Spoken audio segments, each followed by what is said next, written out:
So 5 months ago on the road, I found myself in Muncie, Indiana. I spent the day with Nate Harmon at 111 Arts Gallery.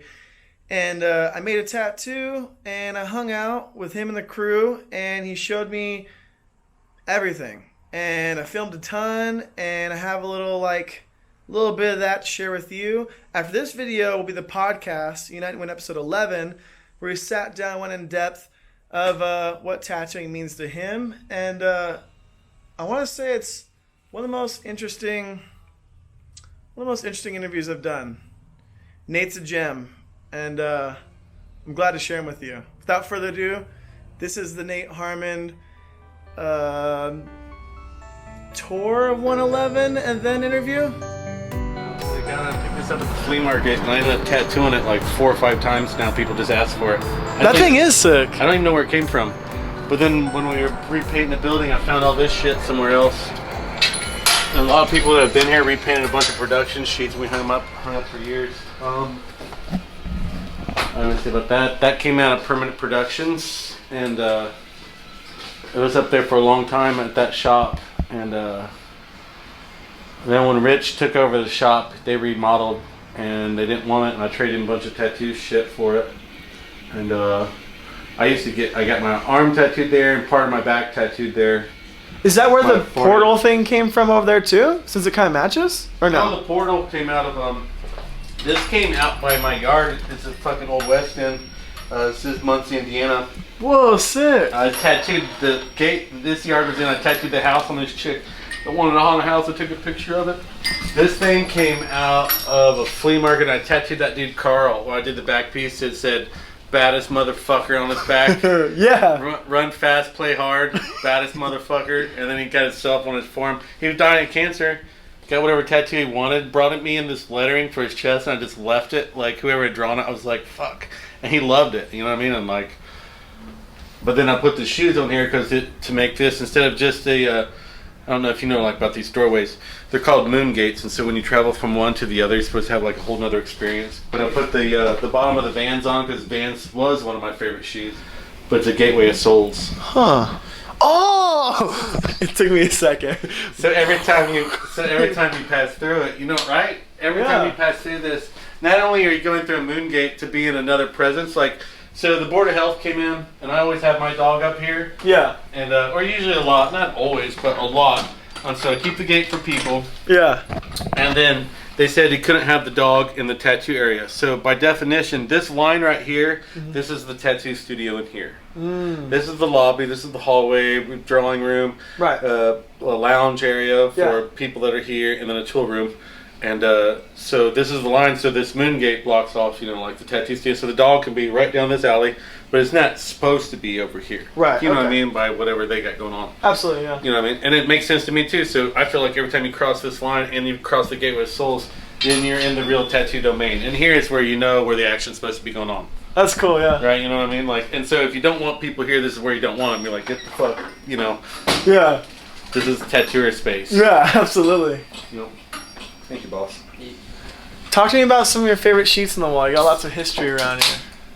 Man, you know what? That's a good question. Favorite sheets. Can we start with the Rosie sheet? I'm just excited about it. Well, yeah. I mean, that's the original Rosie sheet was in the book. And when, I want to say the guy's name was Travis. When they had it up for Hardy's site, then that was fucking one of the ones that was for sale. And I went ahead and bought that one. But I picked this one up off this other dude. Honestly, that was a really great one, but it's been published, so everybody knows it. The back of it's cool, too, but... This is for Duke, who tattooed up there in fucking Seattle, and he had a big dragon on his chest by fucking Sailor Jerry, and he was working with Don Nolan, and Don Nolan drew this, but the note was, to Duke, always remember, dragons fornicate with cows, love Nolan. And I'm just thinking that, like, tattooers that are, like, fucking, at least bikers are a little nasty, like, if you're fornicating with the cows, I mean, you fucking a fat person. Like, fornication means fucking. Yeah. And a cow, well. Yeah. Right? I mean, like, he's making fun of his friend, isn't he? I don't know if I have a necessarily favorite sheet, to be honest with you, dude. I just kind of walk through and fucking like some of them more than others. I do like my Coleman sheet. Who's this up here in this photo? Sailor Verne and fucking Paul Rogers. That's through the book that Yellow Beak Press put out. I made that in college, fucking 1994, 95, 94. Yeah. So you've always been messing with some kind of art, huh? Yeah, I make a lot of sculptures. I just don't bring them up here because, you know, they're like stuff like that. I don't think it's very tattoo oriented. Sort of. Jamie made that one that I work with. That's sick. Yeah. It's getting a little dry. It was wetter. You know what I mean? That's just what that stuff does. That's what she said. Yeah. You can shift, like, there might be a brand new painting on top of something that's like, you know, 100 years old, next to something that's 20 years old, next to something that's photocopied. Do you know what I mean? Yeah. And you don't know which one's going to catch your eye that day. Yeah. Whatever catches your eye, you're inspired. Especially if you draw stuff on. I just always look around like, what do you want? Well, you know, what do you want to get? I mean, what the fuck's going on here? A rope just coming out of the end of that, you know, with like a little bobber, holding on to the fucking. What's the story with this like piece of wood right here with the little cherub on it? I think it's cool. This guy. Oh man, I'm gonna remember Bone. I can't remember his fucking Instagram name, but anyway, I tattooed him and he liked the fucking, I did these things up here.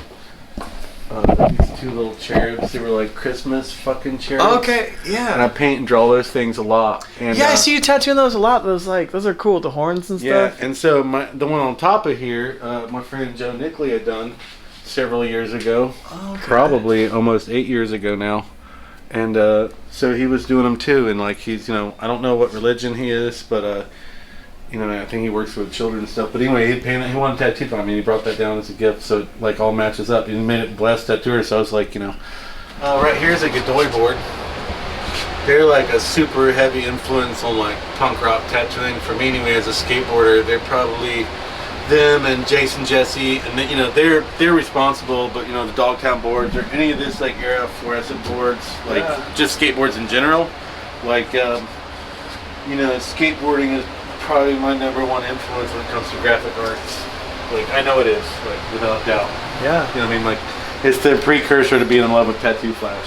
This is a piece I made that's just on a floor tile I dug out of some old building. This is an original ABC Hank sheet, and I have a photo of him tattooing the same design, and that's the original ad. You know, I came out of the fucking Bowery. That's cool. Out of fucking S&W. John Finn, Doc Finn collection. Oh, sick. All those. Any of them that had the brown tape. These were for Friday the 13th, photocopied with something else. A Joel Janison. You know, just it's just like, you know, a barrage. Yeah. Well, originally, yeah, we did the whole thing, Tattoo Flash. This actually came out of prison here. What's the story with this one? It came out of Newcastle. Oh, what about the duct tape one? This one. It's a good segue. Yeah, that came out of Muncie, North Side. I'll get a picture of that fucking participant in Special Olympics. Fucking homemade tattoos. My friend Sean gave me that. Never really liked that fucking rum. This is a photocopy. Sometimes I photocopy the sheets I sell. I sold that one a long time ago. They're sellers, they sell. Yeah. This is a fucking logo for the Muncie Police Station, but this is a stencil from Good Time Charlie's. And it's the same one. Whatever, great offering of the Great Spirit or some shit like What's that. the story with this one?